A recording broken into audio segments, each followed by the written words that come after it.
Hello, and welcome to our second week on the theme of embracing change for Awakened.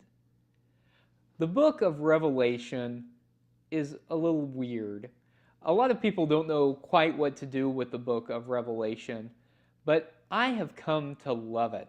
And I really had an eye-opening experience about the book of Revelation in the midst of the COVID-19 pandemic.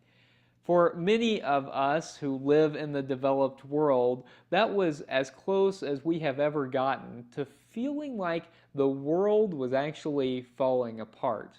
And over the course of the year, when my congregation didn't worship in person, I started preaching from the book of Revelation more readily because it took on a bit of a new meaning for me. And I spent a lot of time with the book of Revelation, and it went from being my least favorite book in the Bible to one of my favorites. And it's because I began to really understand that John, who was writing on the island of Patmos, wasn't writing about the end of the world in some apocalyptic future, but he was writing about how he felt like his world was falling apart right then and there. John was living in the midst of Roman persecutions, and Christians were being killed by the Roman Empire. John was exiled on this island, and he had real reason both to fear for his own life and to feel like the world was collapsing around him, like there had been a bit of an apocalypse in his life. And so John writes this book in this incredibly brilliant way. He writes it kind of in what we would describe as kind of a fantasy setting, but he's really talking about the Roman Empire. And the more you learn about symbolism in the ancient world, the more it is clear, and would have been clear to the people to whom John was writing, that John is condemning the actions of the Roman Empire and the ways that they are exploiting his country and the ways that they are killing his people. And it's actually brilliant. I love the book of Revelation because it takes on incredible meaning. It's not surprising that in this context, John was wishing for God to create a new heaven and a new earth. That's his way of saying a different way of being. Whenever his society was falling down around him, why wouldn't he have wanted God to intervene in some way to create something different? A world in which there wasn't this evil empire that was killing his people. And so he dreamed, he envisioned a world in which God would wipe every tear from the eyes of his people. We, of course, can relate to this as well. Wanting a world in which there isn't violence, in which there isn't suffering, in which everyone is treated with dignity and respect, in which we are able to really care for one another, a time when God will wipe every tear from our eyes and there will be a new heaven and a new earth. Jesus talked about this, of course, as well.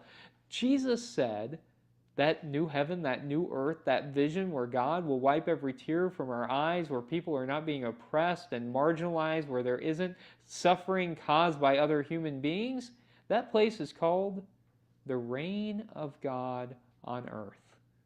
The reign of God, where God rules and where we all embrace our identity as children of God with inherent worth and dignity. And Jesus said that reign of God, that vision for the future, is absolutely possible.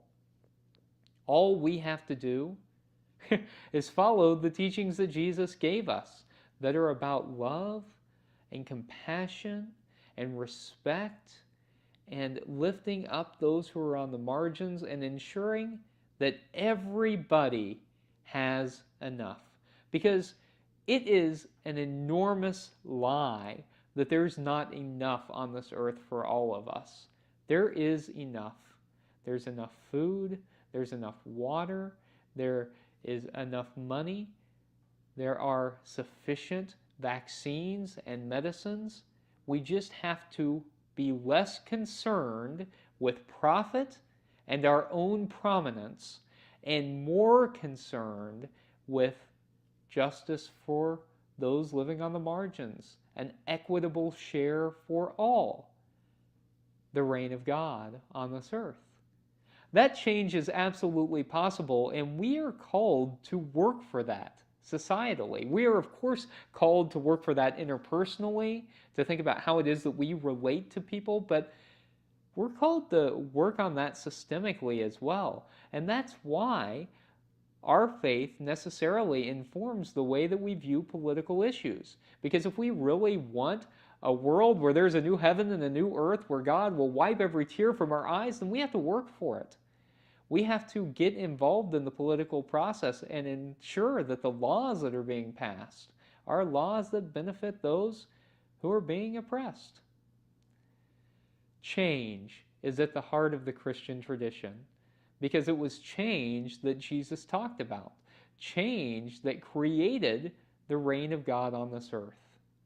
We've got to start being less afraid of change. And that's why in this section where we're focusing on embracing change, our spiritual practice is to try new things. And so this week, I encourage you, as you're comfortable, or maybe even a little uncomfortable, to try something new. That's it. That's all the parameters. Just to try something new. This is a spiritual practice. A new restaurant that you've wanted to try, some new type of food, a new adventure, speaking to a new person, going to a new place. Just try something new that pushes you out of your comfort zone a little bit, because Christianity, human flourishing, is about getting outside of our comfort zones, because that's the only way that this world is going to experience the type of transformation that Jesus called us to. May it be so. Amen.